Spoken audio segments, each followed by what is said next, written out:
Welcome back to Seeking Inner Peace, the place where we explore how to align our minds, bodies, and spirits with the rhythm of life. My name is Awa, and today's episode is something deeply needed in the world that glorifies hustle and exhaustion: sacred rest. We often think of rest as simply getting more sleep, but true rest goes beyond that. There are seven types of rest. There's physical, mental, emotional, sensory, creative, social, and spiritual. If you ever felt exhausted, even after sleeping, this episode will show you why and how to honor rest as a sacred practice instead of something you have to earn. So, let's begin. Start by asking yourself, what does rest really mean to you? If your first thought was sleep, you're not alone. But rest isn't just about shutting your eyes, it's about replenishment. It's about allowing your mind, body, and soul to receive the restoration you deserve. True rest isn't passive, it's intentional. And this is what we're all about in this channel. I like to talk about the principle of rhythm once again. So, the definition of rhythm is a strong, regular, repeated pattern of movement or sound. Rhythm shows that everything moves in cycle: activity and stillness, expansion and contraction. Rest isn't something we take, it's something we surrender to. So, when was the last time you truly felt rested? Not just physically, but mentally, emotionally, or spiritually. Now, let's break down the seven types of rest because depending on where you feel drained, a different kind of rest may be needed. So, physical rest is more than just sleep. It's included it includes gentle movement, stretching, massages, deep breathing, paying attention to your body and allow it to relax. So, when you're physically resting your body, you're very intentional with how your body is feeling. You're understanding where your body is feeling tense and you're paying attention to those parts of your body to relax. Meditation allows you to do that very easily, but just gentle massages, making sure that you care about your physical being, right? Okay, so mental rest it means to soothe your mind. It helps if your mind is constantly racing and you need to create a space for mental stillness. So mental rest is required when you're constantly overthinking, when you're constantly analyzing things, when you're constantly in your mind, it's just constantly running on all sorts of creations or scenarios that you're going through. In those situations, you will feel mentally exhausted. So in those situations, you would need mental rest. Something that you can do for mental rest is journaling. Just put everything down on paper, like just brain dump everything. Sometimes you may have a lot of things that you want to do. Just take a white piece of paper. I love using white piece of paper because I feel like there's no restriction. It's just a blank space, like page, and just draw, like write down everything. If you're a technology person, you just use your computer, your phone. You just type down everything, and just clear your mind. That's something you can do for mental clarity. Emotional rest is needed if you're always holding space for others. Emotional rest means having a safe place to express without performing. So, without like emotional rest, for that you will need to go to therapy or you will need to have deep conversation. Emotional rest is something you have to do as an introspective thing. Emotional rest is really paying attention to the emotions that you're going through and just understand them for what they are. And to understand emotions, you have to learn to put words on them. You cannot just feel an emotion and allow it to go. I found that it's very useful and very important for you to understand yourself and understand your emotions when you know what emotion you're feeling. If you have a word for every emotion that you're able to express and understand, then, okay, this is how I'm feeling, why I'm feeling those ways. Now you can dive deeper into those emotions using journaling or talking to your therapist or having deep conversations about it. I personally love to do it by myself. I go to therapy, but I do believe that I work on myself a lot more by myself than in therapy because I'm just very introverted as a person and introspective as well. So being alone and thinking, you know, has that as a side effect. So sensory rest is needed when you're overstimulated from sounds or noises and bright lights are like things that are causing your senses to be overstimulated.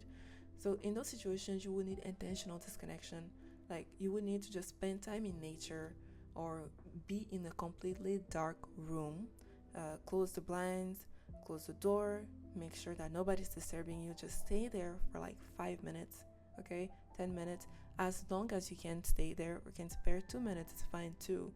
And just quiet your mind in that space. You will then recalibrate. You can also just go in nature, just be by a stream, paying attention to the water flowing, listen to birds chirping, just sit on a rock. Sensory rest is needed. It requires peace. It requires a place that's serene for you to be able to just remain. Okay, there's creative rest also. Creative rest is needed if you feel uninspired. Creative rest means reconnecting with beauty and wonder. So whether through art or being in awe of nature, again, just going out in a park or just going on a hike or by the water, just watching the sunset, this will allow you to just replenish your creative juices. Okay, so social rest is needed if you feel drained by certain relationships in your life. For me, as an introvert, I feel drained just by social interactions in general. But also, there are specific people that could cause more of an emotion drain that could drain you more. So be aware of that and be conscious of the things that around you affect you. So if you feel drained by social interactions, you will need to just spend time by yourself. That's like all I can tell you about that. You just need to replenish and renourish yourself by just remaining with yourself, and you'll feel good after. So the last one will be spiritual rest. So spiritual rest is needed if you feel empty, if you feel like you have no drive or desire for anything, if you feel just like blah. Spiritual rest means reconnecting with a deeper purpose. So for that, you will need to pray more. You will need to connect with your spirituality. If you're religious, you will need to connect with your religion. You need to meditate more or pray more, however you do it, however that works for you. You will need to remain in stillness as well. You will need to remain in stillness as well. Or anything that reminds you of the vastness of being. So anything that allows you to reconnect with yourself and understand that like you are a presence, but also you are nothing. Like, it will allow you to understand the vastness of the world, but also the vastness of your being.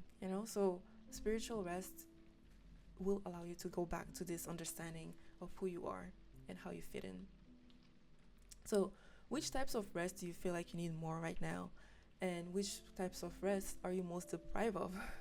Right? So write that down in the comments if you can think of if you can figure it out for yourself. Just put it down in the comments and then tell me what are the steps that you plan to take to actually just rest in this area and allow yourself to.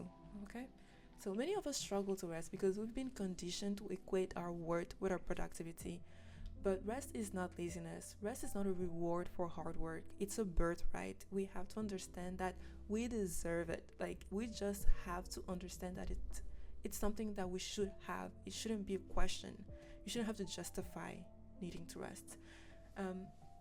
The divine feminine energy within all of us teaches us that the being is just as valuable as the doing. So if you watch my video about feminine and masculine energy, I talk about the being and the doing, and how the feminine energy is more of a being or more of a flowing energy, while the masculine energy is more of a doing, is more of a structured energy. And everything in nature has those two energy, including us. I have masculine and feminine energy within me, and everybody does as well.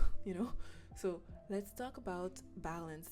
Right, we all want, like, the whole point of this channel again is inner peace. Inner peace requires stillness, it requires balance.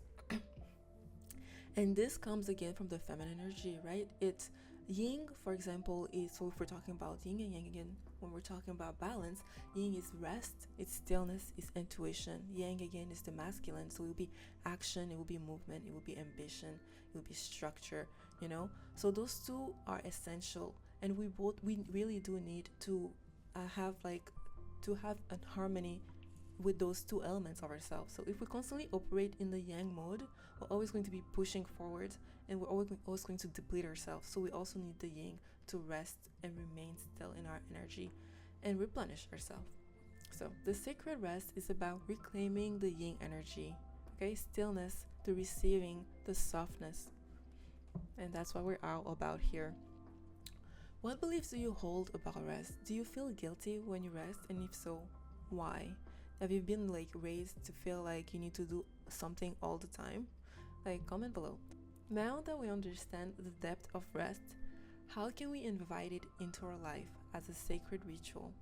Here are some simple but powerful ways to do so. First, it will be set sacred boundaries around rest. Decide on a cutoff time for work and obligations. So for me, when it's 5 p.m., I'm out of work. I am not working any past this time, and I have a strict boundary about it. When I started working, when I started my corporate job, I felt guilty about it. I felt like I had to overwork myself, but as I've grown up, I'm like, no, I don't need to do that, and that's okay. Another boundary that I have, by 8 p.m. I start my night routine, and it's a boundary that I set for myself, and just by setting it for myself, others also have to respect it. There's nothing really they can say about it because I've set it. It's a boundary for myself. It's a non-negotiable, and that's something you also have to do for yourself, right? So create a resting window every day, even if it's just 5 minutes, 10 minutes, 2 minutes. Make sure that you do it. Align your rest with natural cycles. Wake up with the sun and wind down with the moon. Pay attention to nature. Nature knows best, and follow the rhythms of nature in your environment. Because nature adapts, and we are nature, so we also adapt based on our environment. Nature will teach you what to do. Listen to your body cues as well. When you need stillness, don't push it. Just rest. I also think for women, listen to your body cues and listen to your body cycles. As women, I do think we do follow the moon cycle. The more we tap into our intuition, I feel like we sink in more with the moon cycle. Even if you don't have your ovulation cycles, as a woman, you just follow that cycle. So pay attention to that. Pay attention to what moments you are more driven to do those kind of things, and understand the cycles in your life. It will allow you to organize yourself according to them as well. So another thing would be create night routines, soft lightings, and things that you like. Like for me, my night routine is based on a body, mind, and spirit. I didn't actually think about it, but once after I built my night routine and I was thinking about it, recently I realized that's how my night routine is scheduled. So I start by showering, cleansing myself, cleansing my body. That's my body part of my night routine. At 8 p.m., like I said, I'm starting my routine. I shower, I cleanse my mouth, I do floss and everything, and then I also do some gentle stretching, which is also a body thing, right? Like I said, massage, paying attention to your body as a sense of resting. I do gua sha, so I massage my neck and my face. I do some gentle stretching, so it's all about body. Then after that, I journal. Journal is all about my mind. I write down everything that I've been through today and maybe gratitude. I just dump things on paper, get it out of my head. That's my mental part of my night routine. And then for my spiritual part, I will again gratitude, or I would maybe take some deep breaths. I would pray as well. That would be my spiritual part of my routine. And also I will visualize sometimes before going to bed. Sometimes I listen to subliminals. It depends on how I feel, but I make sure that the last thing I do at night is replenish my spiritual soul, my soul, replenish my soul. Okay, so this is a small thing. This is what I do for myself. You can get inspired by it, or you can again focus on yourself and think about what you like and how you want to implement a night routine that works for you. What's one small way you can reclaim rest as sacred in your life? Is it by starting maybe doing a gentle yoga practice, or having tea, meditation, journaling? Okay, so as we close today's episode, I want you to remember this. You do not have to earn rest. You do not have to prove your worth through exhaustion. Your being is enough. Your soul deserves replenishment. honor yourself by making space for sacred rest. I hope this episode resonated with you, and if it did, please share it with someone you think will need permission to rest.